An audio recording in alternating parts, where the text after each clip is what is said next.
Bonjour et bienvenue sur la première vidéo de cette chaîne YouTube qui parlera pleinement d'Avatar et de son univers. Mais ne perdons pas de temps et commençons.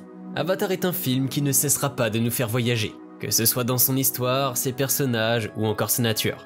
Avatar est un monde à explorer et à ne pas manquer.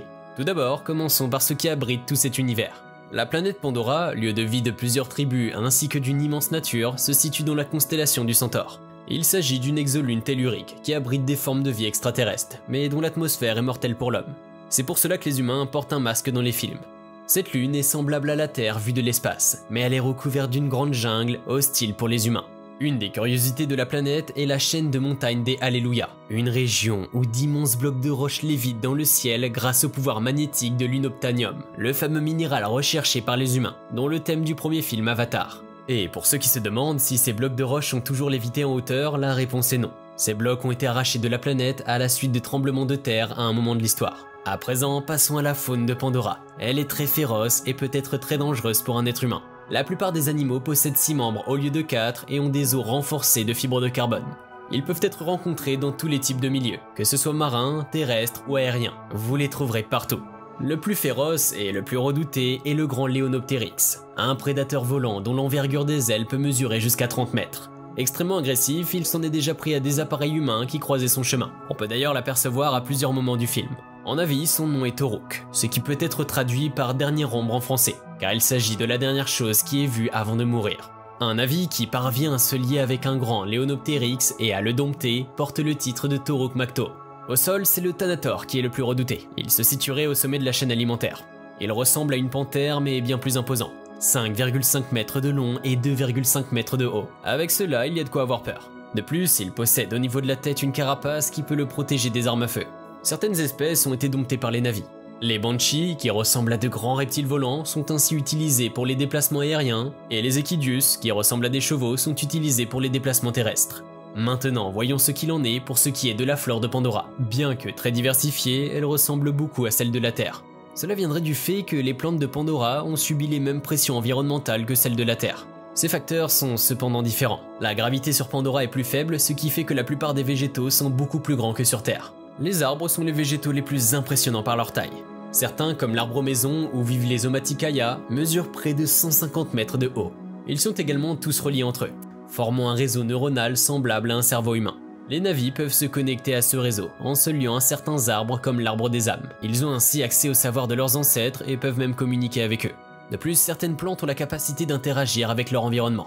Baptisées Zooplantae, elles disposent d'un système nerveux et de muscles, ce qui leur permet de bouger, notamment lorsqu'un prédateur approche. Par exemple, l'Helicoradium spiral qui réduit sa taille presque instantanément lorsqu'elle entre en contact avec quelque chose. Après avoir vu la faune et la flore, ainsi que les caractéristiques de la planète Pandora, intéressons-nous aux tribus et clans de cette dernière. Nous avons vu qu'il y a plusieurs clans sur la planète, mais dans cette vidéo, nous aborderons seulement les 3 principaux clans présents dans les films Avatar 1 et 2.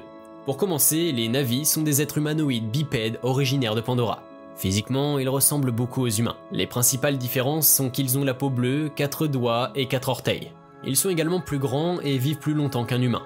Tous les Navis croient en une déesse commune nommée Eywa. Leur religion est un mélange d'animisme, de paganisme, de panthéisme et de monothéisme. Pour eux, tout ce qui les entoure fait partie d'un système unique et connecté, qui n'est en fait que la manifestation d'Eywa.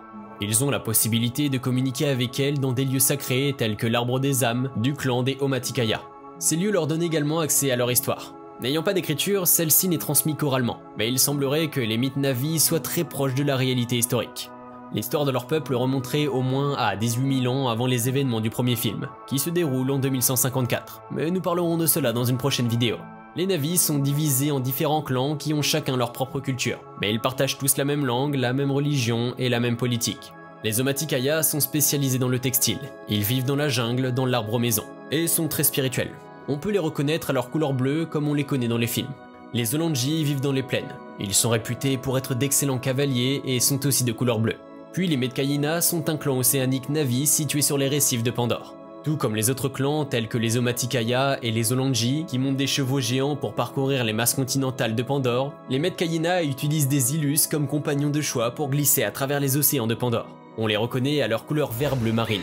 C'est ce clan que l'on voit durant la majorité du temps dans le film Avatar 2.